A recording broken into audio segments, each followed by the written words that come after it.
믿는 너희에게 이것을 쓰는 것은 너희로 하여금 너희에게 영생이 있음을 알게 하려 함이라. 그를 향하여 우리가 가진 바 담대함이 이것이니 그의 뜻대로 무엇을 구하면 들으심이라. 우리가 무엇이든지 구하는 바를 들으시는 줄을 안즉 우리가 그에게 구한 그것을 얻은 줄을 또한 아느니라. 누구든지 형제가 사망에 이르지 아니하는 죄에 범하는 것을 보거든 구하라. 그리하면 사망에 이르지 아니하는 범죄자들을 위하여 그에게 생명을 주시리라. 사망에 이르는 죄가 있으니 이에 관하여 나는 구하라 하지 않노라. 모든 불의가 죄로 돼 사망에 이르지 아니하는 죄도 있도다.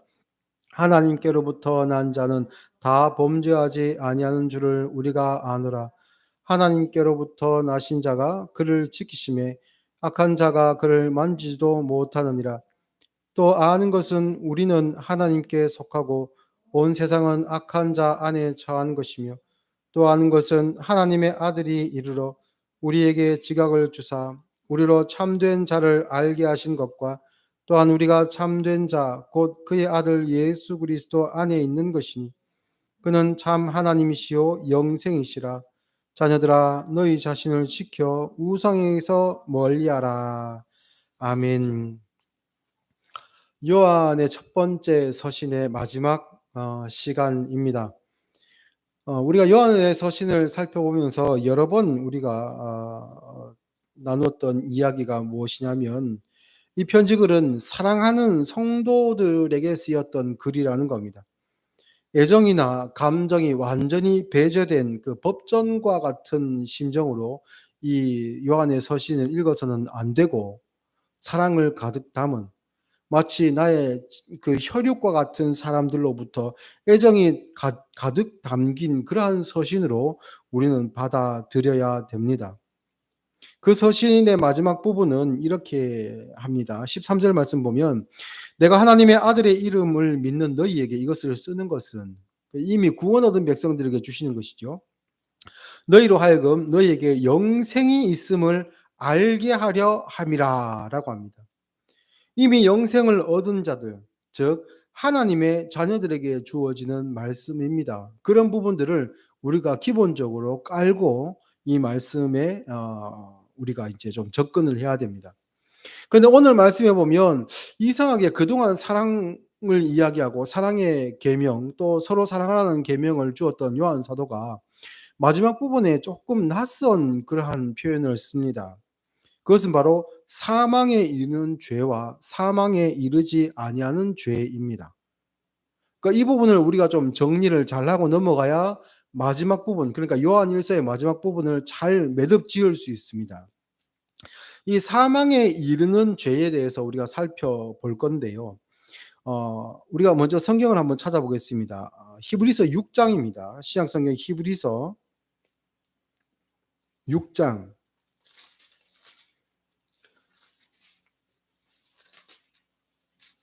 4절부터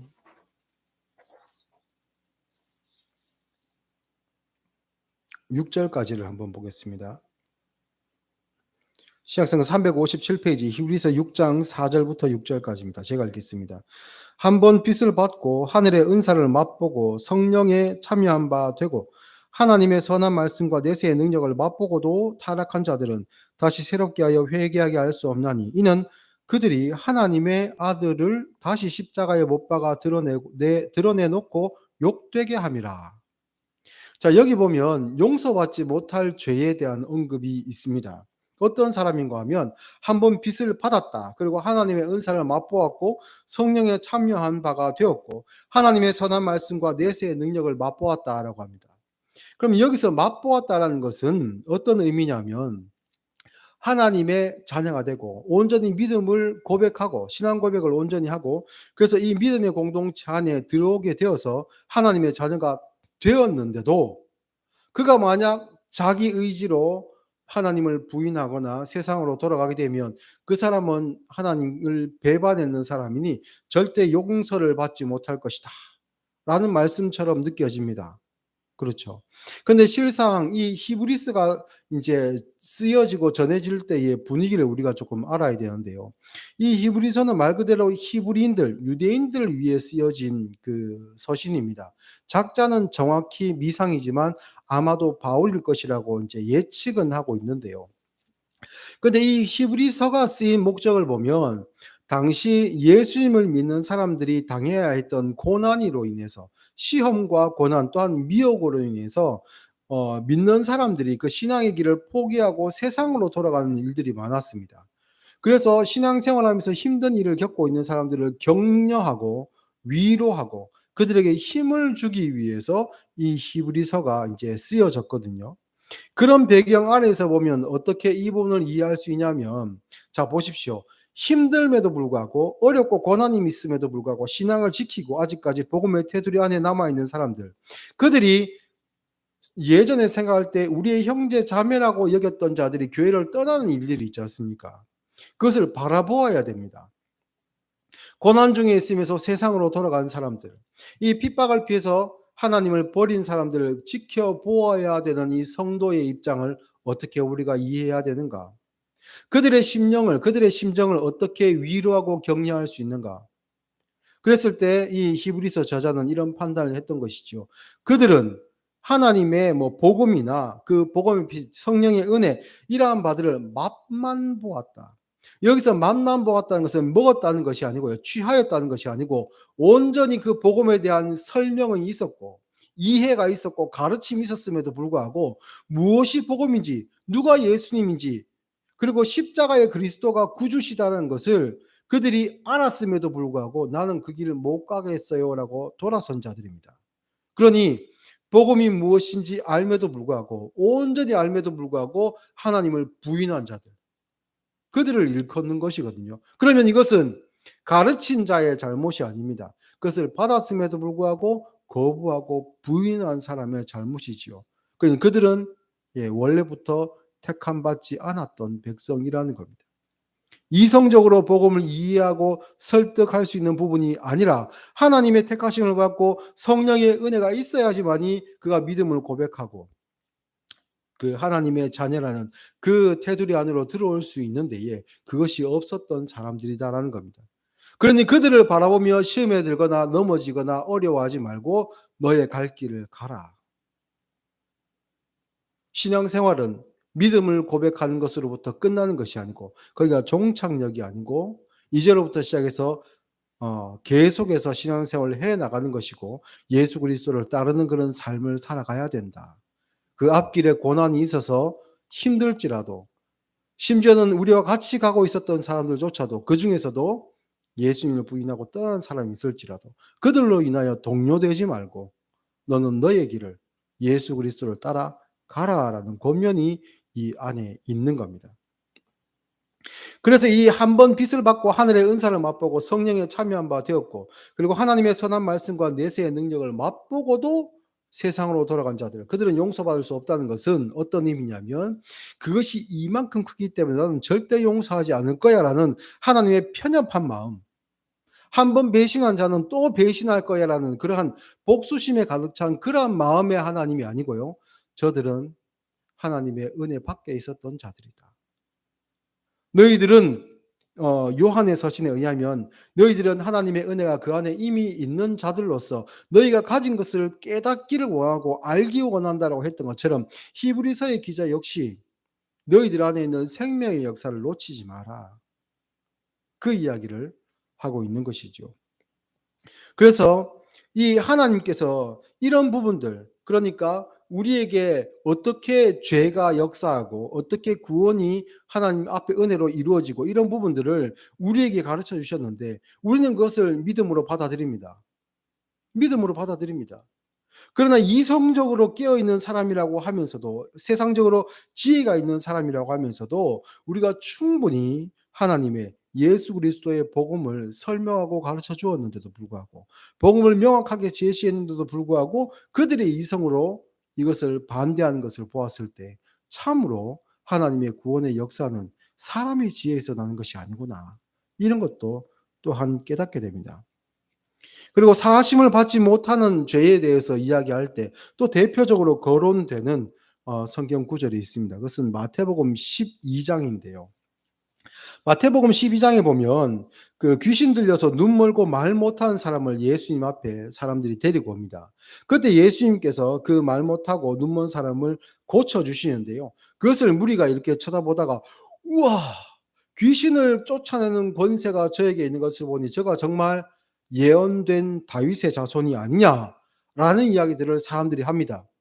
근데 그 가운데 섞여 있던 당시 종교 지도자들이었던 바리새인들이 어떤 이야기를 하는가? 그 이야기하는 사람들을 보면서 뭐라고 이야기하면 저거는 귀신의 왕 바알세붑을 힘입어 가지고 귀신을 쫓아낸 것에 불과한 것이지 그가 다윗의 자손이 아니다라고 바리새인들이 이야기합니다.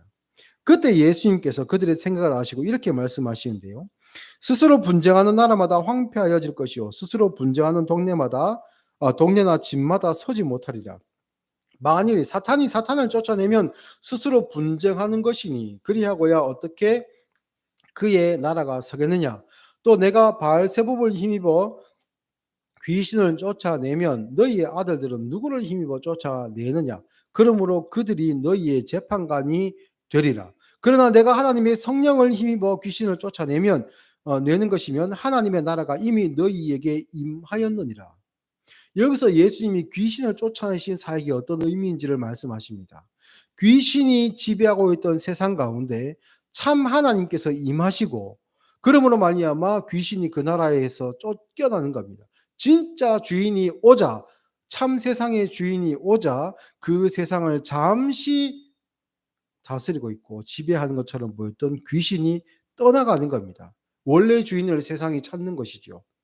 그것이 바로 하나님의 나라이다. 천국이다라는 것을 예수님께서 보여주신 겁니다. 그러면서 하시는 말씀이 이렇습니다. 사람이 먼저 강한 자를 결박하지 않고서야 어떻게 그 강한 자의 집에 들어가 그 세간을 강탈하겠느냐. 결박한 후에야 그 집을 강탈하리라. 나와 함께 아니하는 자는 나를 반대하는 자요 나와 함께 모으지 아니하는 자는 해치는 자니라. 그러므로 내가 너희에게 이르노니 사람에 대한 모든 죄와 모독은 사심을 얻되 성령을 모독한 것은 사심을 얻지 못하고 또 누구든지 말로 인자를 거역하면 사심을 얻되 누구든지 말로 성령을 거역하면 이 세상과 오는 세상에서도 사심을 얻지 못하리라. 여기서 성령 회방죄, 이른바 성령을 거역하는 성령 회방죄가 등장합니다. 그런데 이것이 앞서 있었던 귀신을 쫓아내는 예수님의 사역, 그리고 그것이 의미한 바가 무엇인지를 말씀하시고 난 뒤에 이 성령 회방죄를 말씀하시는 것에 핵심이 있습니다. 제가 부교역자 시절에 있었던 이야기인데요. 제가 담당하고 있었던 중고등부 아이들과 큰 기도원에서 하는 수련회를 다녀온 적이 있었습니다. 그때 함께 참석했던 아이들 몇몇이 소위 방언을 받아왔습니다. 그 스스로가 이것이 방언이라고 했기 때문에 방언이라고 표현을 하겠습니다. 근데 이 아이들이 돌아와 가지고 수련회에서 돌아와서 자기 부모들에게 자신의 어떤 이른바 영적 경험들을 이야기했겠지요. 그런데 저는 그것을 신학을 공부한 사람으로서 건강한 방언으로 보지 않았습니다. 물론 힘을 내어 기도하고 하나님께 부르짖는 것이 중요합니다. 그것을 배제하자는 것이 아닙니다. 그런데 자신들이 내는 소리가 영적으로 특별한 은사라고 착각하는 그것을 제가 방언이라고 해줄 수가 없는 것이었습니다. 그래서 수련회가 끝나고 교회로 돌아왔는데 몇 주 지나고 난 다음에 그 아이의 부모님이 조심스럽게 저에게 찾아와 가지고 이야기를 하는 겁니다. 자기 아이가 수련회에서 방언을 받았는데 왜 우리 교회에서는 방언을 안 시키냐, 방언 기도를 안 시키냐. 자기가 보건대 방언은 성령님이 주신 건데 전도사님이 성령을 회방하고 계시는 게 아니냐. 아주 오래전 일이지만요. 지금 금방 말씀드리면서도 가슴이 답답합니다. 제가 교역자인데 성령을 회박하는 용서받지 못할 죄를 범하고 있는 게 아닌가. 이렇게 이제 그분은 이야기하신 거거든요. 여기서 성령 회방죄나 사심을 얻지 못하는 죄, 용서함을 받지 못하는 죄는 어떤 의미냐면 많은 죄들 가운데 가장 큰 것이기 때문에 하나님께서 그것만은 용서 못 하시겠다라는 의미가 아닙니다. 여기서의 죄는 성령을 회방하고 또한 사하심을 얻지 못하는 죄는 무엇과 연관되어 있냐면 구원과 연관되어 있습니다. 용서함을 받는 죄는 그 하나님 앞에 또한 사람들 앞에 잘못한 것도 하나님께 용서를 구하면 용서해 주시는 것, 사하심을 받는 그 죄에 대해서는 요한도 그를 위해서 기도하라고 하지 않습니까? 회개할 수 있도록. 또 그가 죄를 지었어도 회개하도록 그렇게 권하고 있습니다. 그런데 여기서 용서받지 못할 죄라는 것은요, 구원과 관련되어 있습니다. 그러면 역으로 추적에 넘어가서 용서받지 못할 죄, 성령 회방 죄라는 것은 구원의 유일한 길을 반대하는 것을 뜻하는 겁니다. 그렇게 되겠죠. 논리적으로 이렇게 역순으로 들어가 보면 그렇습니다. 많은 죄 중에 비교해서 가장 큰 것이고, 그리고 하나님께서 가장 싫어하시는 죄이기 때문에 믿었던 자라 할지라도, 교회 발걸음을 했던 자라 할지라도 이것만은 용서 못 하시겠다라는 그런 의미로 보여지지만, 이것을 역으로 뒤집어서 보면 유일한 하나밖에 없는 구원의 길을 부인한 것이기 때문에 그것이 구원에 이르지 못하는, 사하심을 받지 못하는 그러한 죄다라는 겁니다. 하나님의 나라가 이 땅 가운데 임하고 그 증거로 귀신이 쫓겨나가는 것을 보았음에도 불구하고 예수님을 부인하고 예수님이 했던 사역을 귀신의 사역이라고 거짓 증거했던 그들을 향해서 예수님께서 하신 말씀이지요. 너희들이 하는 이 일이 결국은 구원의 유일한 길인 나를 부인하는 것이니 결국은 너희의 방향성 아래에서는 구원이 없다라고 하는 겁니다. 그래서 성령 회방죄, 이것은 하나님이 하시려 하시는 그 구원을 반대하고 거역하는 일이기에 당연히 그 일에는 사심이 없지요. 불신자 모든 사람들이 범하는 죄가 바로 이 성령 회방죄요, 용서하심을 받지 못하는 죄에 해당합니다.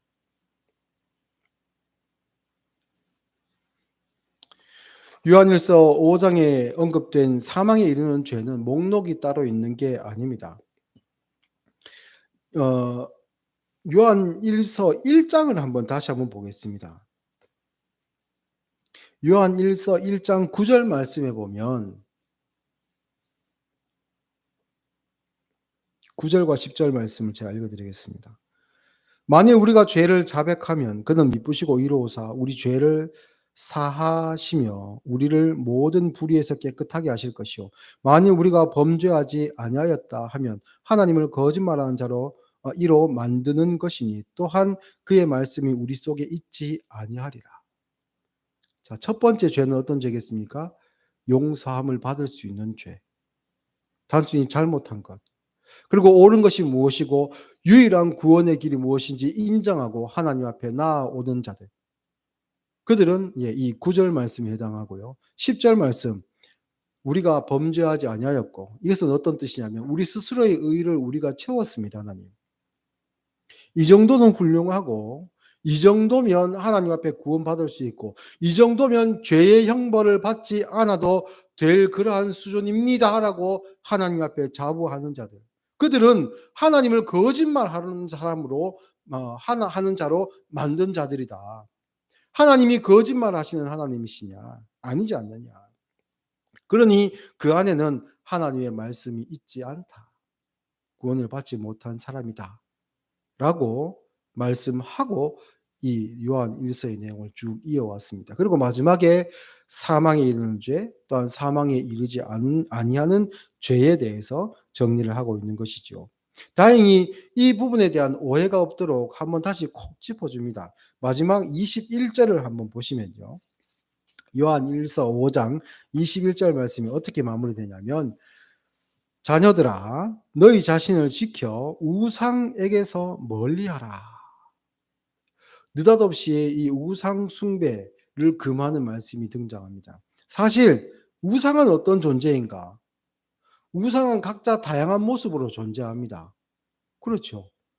각자 생각하고 있는 바라고 있는, 원하고 있는 욕망을 투영시켜 가지고 뭐 아이를 많이 낳게 하는 그런 신이라든지, 비를 잘 내리게 하고 또는 해를 또 인제 잘 그 때를 따라서 잘 이렇게 일조량을 조절하는 그러한 신들을 원한다든지, 가축이 잘 번성할 수 있도록 하는 그런 신이라든지, 어쨌든 사람의 욕망 안에서 많은 신들을, 사람들을 만들고 그것을 섬깁니다. 그렇게 만들어진 그 우상들을 어디에다가 놓습니까?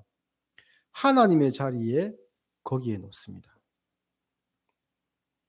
성경 말씀은 이렇게 이야기하죠. 하나님과 우상을 겸하여 섬길 수 없다. 하나님이 계신 곳에는 귀신은 떠나가게 되어 있습니다. 내가 우상을 섬긴다고 하면서도 하나님을 섬긴다고 하는 것은 거짓말입니다. 하나님의 자리에 절대 우상을 놓을 수 없고 겸하여 섬길 수 없습니다.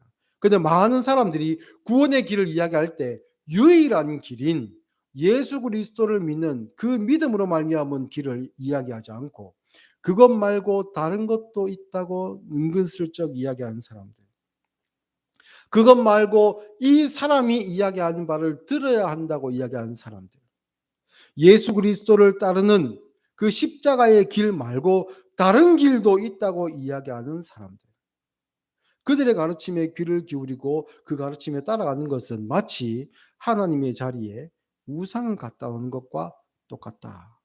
그러니 너희들이 신앙생활하며 고난이 있고 어려움이 있을지라도 서로 사랑하고 의지하고 지켜주고 격려하고 위로해 주므로 하나님을 온전히 사랑하고 유일한 이 구원의 길을 걷는 이 길 절대 포기하지 마라.